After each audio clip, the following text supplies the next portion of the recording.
Okay, hi everybody. In this video series, I'm going to show you and explain to you that what I think is the best way to learn music theory, and that's through doing it. Now, this is aimed largely at producers, but there is going to be one video explaining how you can use the piano to learn music theory. So if you're a producer and you've also got a MIDI keyboard at home, check out that video too. I'll put the link in the description, because then you'll be attacking this knowledge and these skills in two ways. Now, the way I'm going to show you how to do this is by using pictures, and it's essentially the same way that ghost notes in Fruity Loops work. So if you're currently using Fruity Loops and you're using ghost notes, what I'm going to be explaining to you is the theory behind that. So largely based on chords and keys and how you can use a key to inform the notes that you can use in the piece. So first things first, what you're going to want to do is familiarise yourself with the keys on the keyboard. It's simply because it's just universal in music. You know, we refer to these letters A through G, and if you're in a DAW, you know, you're in Fruity Loops, Cubase, Ableton, Logic, they all use the piano roll to put your MIDI in. So you're going to need to know the names of the notes of the keyboard. And there's several ways to remember this. One really easy one is that D is in between the two black notes. So then you can always count up or down from D. It's very easy to find in between the two black notes. And there's other ways of learning this. For me, it's just a case that, you know, I look at this now and I don't even need to work it out like that because it's committed to memory. So the more you use this, the more it will commit to memory. And then there's also the matters of sharps and flats. So C can become C sharp, but that same note could also be D flat. So in this first part of the video series, we're going to look at what a scale is or what a key is and how we can use that. So we're going to look at the major scales.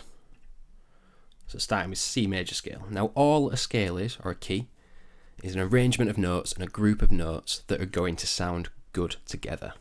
They're going to sound in key. If you base all your chords on this, it'll sound right. Now I reckon 95% of the music we hear is in a key and sticks in that key for the full track.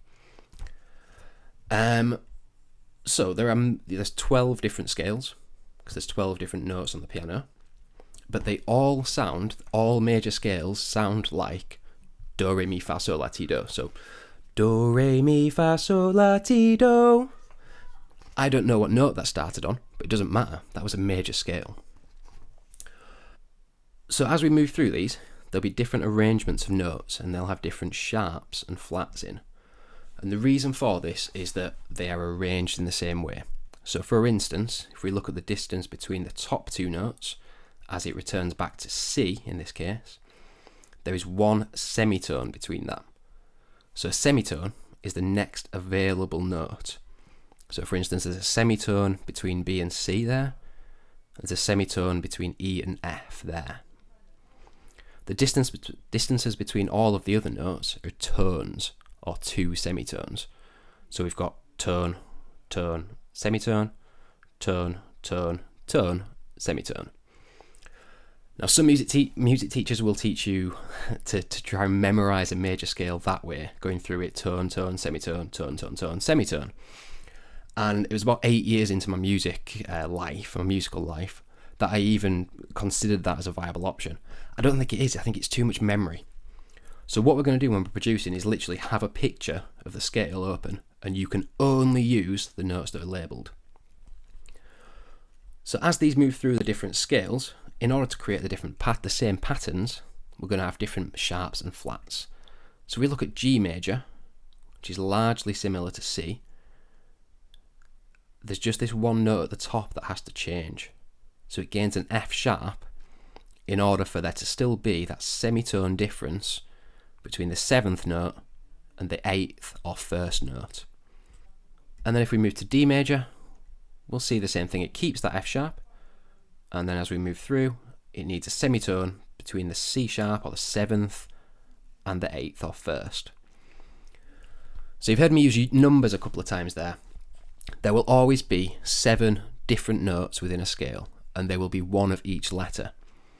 So if we look through this one, we've got an A, we've got a B, we've got a C, albeit a sharp, we've got a D, we've got an E, we've got an F sharp, and we've got a G So we've always got A, B, C, D, E, F, G. So 1, in this case, we're going to assign the numbers, and you start on the tonal note, or the name of that key. So D would be 1, E would be 2, F sharp would be 3, G would be 4, A would be 5, B would be 6, C sharp would be 7. Now, this develops through what's called the circle of fifths. So we saw C, G, and D there, and each time we move around to the right, we get an extra sharp in the key signature.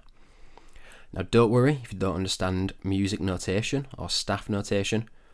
I don't think it's that important. It is good to learn, it is good to know, but for the use in this way, we can just simply refer to these pictures of the scale on the piano. So, there are a few different types of scales. We've looked at major scales so far, and each major scale shares the same arrangement of notes with a minor scale. So for instance, C major shares with A minor. So let's have a look at the A natural minor scale, and we'll see that just like C major, that also has all of the white notes. It doesn't use any sharps or flats. And the natural minor is what we're going to use for most of the music we write. Now, again, if you listen to the charts, pretty much every track is written in the natural minor.